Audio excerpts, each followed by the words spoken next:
siapa yang bisa menemukan dua orang ini, hidup atau mati, akan mendapat hadiah besar. Ada yang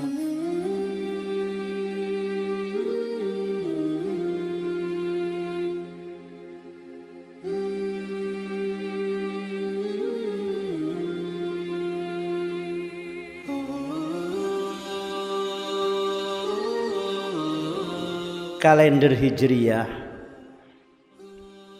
yang kadangkala disebut dengan bulannya bulan Qamariyah ini adalah sudah ada sebelum Islam. Untuk penggunaan Muharram, Safar, Rabiul Awal sudah ada. Cuma belum ada penggunaan kalender tahun pertama, kedua, ketiga, dan seterusnya. Nah, bulan Hijriyah, tahun Hijriyah dihitung oleh Sayyiduna Umar Ibnul Khattab radhiyallahu anhu dari tahun pertama hijrah Rasulullah sallallahu alaihi wasallam. Tetapi awal hijrahnya bukan dari awal Muharram. Awal pindahnya Nabi dari Makkah bukan Muharram. Pertama, kaum muslimin di Makkah ketika diganggu oleh kafir Makkah bertahun-tahun, Nabi menganjurkan kepada para sahabat untuk berhijrah ke Habasyah, di Ethiopia, di Afrika sana. Perjalanan jauh. Jadi itu hijrah pertama. Kemudian hijrah kedua juga ke Habasyah. Lalu hijrah ketiga ke Al-Madinah Al-Munawwarah. Setelah kaum muslimin hijrah bertahun-tahun di Habasyah, mereka mendengar Sayyidina Umar Ibnul Khattab masuk Islam pada tahun keempat atau kelima dari kenabian. Akhirnya banyak yang di Habasyah itu yang pulang ke Mekah, karena menurut mereka kalau Umar Ibnul Khattab ini pulang ke Mekah, pasti Makkah kaum muslimin aman. Sebab Sayyidina Umar disegani oleh banyak orang, pemberani. Orang semua takut kepada Sayyidina Umar. Tapi ternyata kafir Makkah masih mengganggu terus. Akhirnya dianjurkan supaya berhijrah lagi. Terjadilah hijrah kedua ke Habasyah. Lalu untuk hijrah ke Madinah kira-kira dimulai dari tahun ke-6, ke-7 dari kenabian. Tahun ke-8, ke-9 akhirnya banyak sahabat yang hijrah ke Madinah. Apalagi Sayyidah Aisyah meriwayatkan bahwa Nabi sallallahu alaihi wasallam mengatakan kepada para sahabat, kalian akan menempati satu daerah yang subur, banyak pohon-pohon kurma yang terletak di antara dua tempat yang kering, dan itu terkenal adalah Al-Madinah. Akhirnya Rasulullah mengutus sahabatnya Mus'ab bin Umair setelah baiat pertama, diutus supaya hijrah ke Madinah, diikuti oleh sahabat-sahabat yang lain.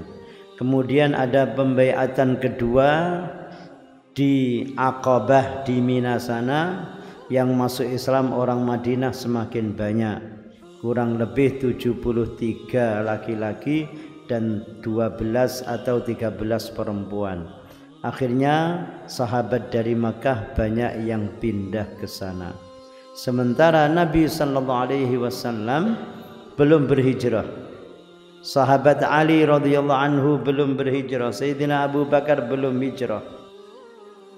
karena Sayyidina Abu Bakar meminta izin kepada Nabi sallallahu alaihi wasallam untuk berhijrah. Dijawab, kurang lebih jawabannya, apa kamu tidak senang ke Madinah bersama utusan Allah? Akhirnya Sayyidina Abu Bakar membatalkan pemberangkatannya dan tetap berada di Makkah, bersiap-siap untuk bersama Rasulullah sallallahu alaihi wasallam. Sayyidina Abu Bakar sudah menyiapkan ontanya, sudah menyiapkan onta untuk dirinya dan untuk Nabi sallallahu alaihi wasallam. Lalu Sayyidina Ali juga tetap berada di Makkah. Sebelum Nabi hijrah atau setelah Nabi mendapat izin dari Allah Subhanahu wa taala, kemudian datang ke rumah Sayyidina Abu Bakar. Ada riwayat datangnya pada siang hari, terik matahari, dan teriknya padang pasir itu luar biasa, menyengat. Itu Rasulullah datang ke tempat Sayyidina Abu Bakar, langsung diterima, bicara-bicara. Kata Sayyidina Abu Bakar, Rasulullah datang pada siang hari seperti ini pasti ada urusan yang sangat penting. Ternyata Rasulullah SAW memberitahu kepada Sayyidina Abu Bakar bahwa Allah telah memberi izin kepadanya untuk berhijrah. Sayyidina Abu Bakar diberitahu senang sekali dan mengatakan, onta untuk berangkat ke sana sudah aku siapkan. Nah, pada saat itu Sayyidina Ali bin Abi Thalib diminta oleh Nabi untuk berada di rumah Nabi, menjaga barang-barang titipan milik orang Makkah. Karena di rumah Nabi banyak sekali orang menitipkan barang, karena mereka percaya Muhammad Al-Amin, Muhammad orang yang amanah, yang bisa dipercaya. Meskipun orang kafir banyak memusuhi, tapi dipercaya. Nah, akhirnya Rasulullah SAW pada hari Kamis tanggal 27 Safar, Kamis 27 Safar. Safar itu setelah Muharram, Muharram Safar. Rasulullah keluar dari Makkah bersama Sayyidina Abi Bakrin Siddiq menuju ke Gua Thur. Menuju ke Gua Thur untuk bersembunyi di tempat itu. Karena kalau langsung melanjutkan perjalanan, mereka akan mengejarnya. Padahal rumah Nabi pada waktu itu sudah dikelilingi oleh kafir Makkah, karena mereka sudah berkumpul di Darun Nadwa. Sebelum Nabi keluar itu, mereka sudah berkumpul di Darun Nadwa untuk memusyawarahkan bagaimana agar bisa membunuh Nabi. Menurut mereka bagaimana bisa membunuh Muhammad. Akhirnya apa?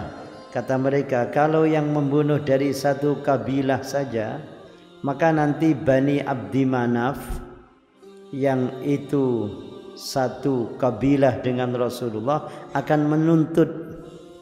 Maka supaya tidak bisa dituntut, dari setiap kabilah dikeluarkan anak-anak muda yang kuat-kuat untuk menyerang Nabi.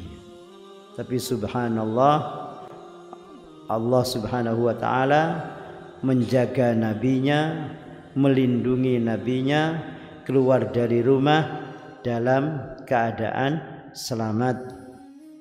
Ada riwayat Rasulullah ketika keluar rumah membaca, waja'alna min baini aydihim saddan wa min khalfihim saddan fa'aghshaynahum fahum la yubsirun.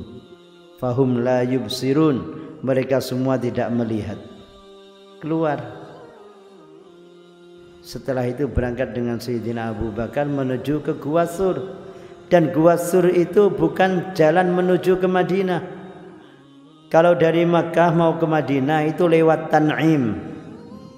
Ini bukan lewat Tan'im, tapi malah mengarah ke selatan. Nah, kalau ke utara kan banyak yang tahu nanti. Ke selatan. Di Gua Thur sampai 3 hari 3 malam. Beribadah di tempat itu, bersembunyi, beribadah, menyelamatkan diri. Kemudian selama 3 hari Rasulullah menunggu-nunggu berita dari Makkah.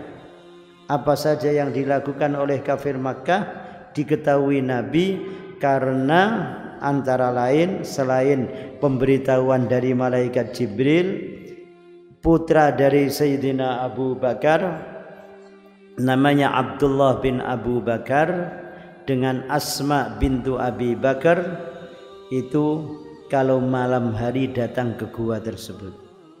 Jadi kalau kota Makkah sudah sepi, malam hari 2 bersaudara itu keluar menuju Gua Thur untuk menyampaikan berita-berita tentang yang dilakukan oleh kafir Makkah.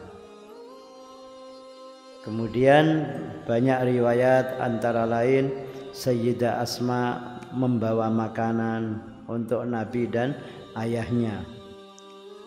Makanannya sampai ditaruh di sabuknya, sabuk perempuan. Bahasa Jawanya udet, iya. Apa ya? Bengkung, udet. Oh, arek saiki gak ngerti udet. Apa anak perempuan?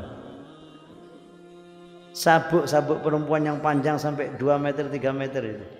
Nah, terus itu satu digunakan untuk sabuk, yang separuhnya untuk membungkus makanan. Makanya sampai disebut Asma Dzatun Nitaqain, yang mempunyai 2 sabuk. Setelah berada di tempat itu, orang kafir mencari. Kenapa? Karena mereka telah bermusyawarah siapa yang bisa menemukan 2 orang ini, hidup atau mati, akan mendapat hadiah besar. Ada yang mengatakan 100 unta, ada yang mengatakan 200 unta. Yang bisa menemukan akan diberi hadiah besar. Akhirnya dia naik kuda, bertanya kepada seseorang, apakah ada orang yang lewat sini? Ada orang menjawab, tadi di tempat yang jauh sana ada kelihatan hitam. Berarti sana ada orang lewat. Kejar tempat itu, terus diikuti. Benar, ada. Suraqah hampir bisa menangkap Nabi. Tapi kan dia